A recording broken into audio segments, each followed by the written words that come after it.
آج ہم سنیں گے کہ داؤد نے کس طرح ساؤل بادشاہ کی جان بخشی۔ جب ساؤل داؤد کے پاس سے بھاگا تو وہ ادولام کے گھر میں بھاگ گیا۔ جب اس کے بھائیوں اور رشتہ داروں نے سنا تو وہ اس سے ملنے گئے، اور بہت سے اور آدمی داؤد کے ساتھ ہو گئے، جن میں سے کچھ آدمی مصیبت میں تھے، کچھ نے قرض لیا ہوا تھا اور کچھ بہت دکھی تھے۔ داؤد ان کا سردار بن گیا، اور یہ تقریباً 400 لوگ تھے۔ اسی وقت فلسطینی قائلہ کے کھیتوں سے اناج چوری کر رہے تھے۔ تب داؤد نے خداوند سے پوچھا، کیا میں وہاں جاؤں اور ان سے لڑوں؟ خداوند نے جواب دیا کہ تو جا اور ان سے لڑ۔ جب داؤد کے لوگوں نے یہ سنا تو وہ ڈر گئے۔ اس پر داؤد نے خداوند سے دوبارہ پوچھا، اور خداوند نے جواب دیا کہ تو وہاں جا اور لڑ، میں تیرے ساتھ ہوں۔ سو داؤد وہاں گیا اور اس نے ان کو ہرا دیا، ان کے سب جانور اپنے قبضے میں کر لیے اور ان کو مار دیا۔ اس طرح داؤد نے قائلہ کے لوگوں کو بچایا۔ جب ساؤل نے سنا کہ داؤد قائلہ میں ہے تو وہ وہاں جانے کے لیے تیار ہوا۔ داؤد جان چکا تھا کہ ساؤل اس کو مارنے کے لیے آ رہا ہے، تو اس نے خداوند سے پوچھا کہ کیا واقعی ساؤل مجھے مارنے کے لیے آ رہا ہے؟ کیا قائلہ کے لوگ مجھے ساؤل کے حوالے کر دیں گے؟ تو خداوند نے جواب دیا، ہاں۔ تب داؤد اور اس کے لوگ جو تقریباً 600 تھے، قائلہ سے نکل کر ادھر ادھر بکھر گئے، اور داؤد ریگستان کے قلعوں میں ٹھہرا، اور وہ زف کے پہاڑوں میں بھی ٹھہرا۔ ہر روز ساؤل داؤد کو تلاش کرتا، لیکن خداوند نے ساؤل کو داؤد کو پکڑنے نہ دیا، اور داؤد ہوریش کے ریگستانوں میں چلا گیا۔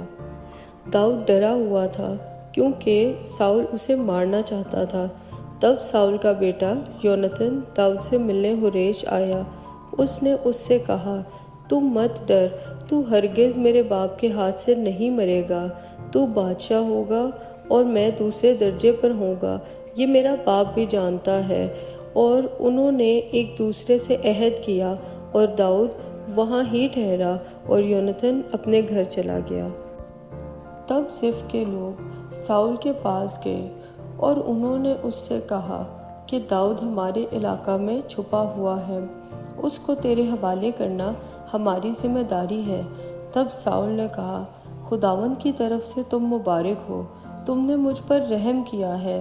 تم لوگ جاؤ اور ٹھیک ٹھیک پتہ کرو کہ وہ کہاں چھپا ہوا ہے اور کس نے اسے وہاں دیکھا ہے، کیونکہ وہ بہت چلاکی سے کام کرتا ہے۔ تم لوگ جاؤ اور ٹھیک ٹھیک سب پتہ کرو، پھر میں تمہارے ساتھ چلوں گا اور وہ جہاں بھی ہوگا اسے ڈھونڈ نکالوں گا۔ جب داؤد کو پتہ چلا کہ ساؤل اسے ڈھونڈنے کے لیے آ رہا ہے تو وہ ماؤن کی چٹان پہ چلا گیا، اور ساؤل اور اس کے لوگوں نے داؤد اور اس کے لوگوں کا ماؤن تک پیچھا کیا۔ تب داؤد اور داؤد کے لوگ چٹان کی ایک طرف اور ساؤل اور اس کے لوگ چٹان کی دوسری طرف تھے، اور ساؤل کے لوگوں نے داؤد اور اس کے لوگوں کو گھیر لیا تھا۔ تب ایک قاصد نے جلدی سے آ کر ساؤل سے کہا، فوراً چل، کیونکہ فلسطینیوں نے ملک پر حملہ کیا ہے۔ تو ساؤل داؤد کا پیچھا چھوڑ کر فلسطینیوں کا مقابلہ کرنے چلا گیا، اور داؤد ساؤل کے ہاتھ سے بچ گیا۔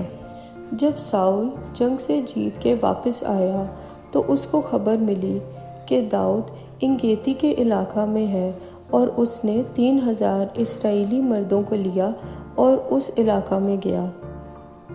وہاں وہ ایک غار میں داخل ہوا۔ داؤد اپنے لوگوں کے ساتھ اسی غار میں بیٹھا تھا۔ داؤد کے لوگوں نے اس سے کہا، دیکھ، خدا نے تیرے دشمن کو تیرے ہاتھ میں کر دیا ہے، اب تو جو چاہے اس کے ساتھ کر۔ سو داؤد اٹھا اور اس نے ساؤل کے لباس کا حصہ چپکے سے کاٹ لیا، لیکن داؤد کا دل بہت بے چین ہوا کیونکہ اس نے ساؤل کے کپڑوں کا حصہ کاٹ لیا تھا۔ اس نے اپنے لوگوں سے کہا کہ خدا نہ کرے کہ میں اپنے مالک کو جو خدا کا چنا ہوا ہے ماروں۔ سو داؤد نے اپنے لوگوں کو ساؤل پہ حملہ نہ کرنے دیا۔ جب ساؤل غار سے باہر آیا تو داؤد بھی اس کے پیچھے گیا، اور اس نے چلا کے کہا، اے بادشاہ۔ جب ساؤل نے پیچھے مڑ کے دیکھا کہ داؤد ہے تو اس نے اسے گر کر سجدہ کیا، اور داؤد نے کہا، تو کیوں ایسا سوچتا ہے کہ میں تیری جان کے پیچھے ہوں؟ دیکھ، آج خدا نے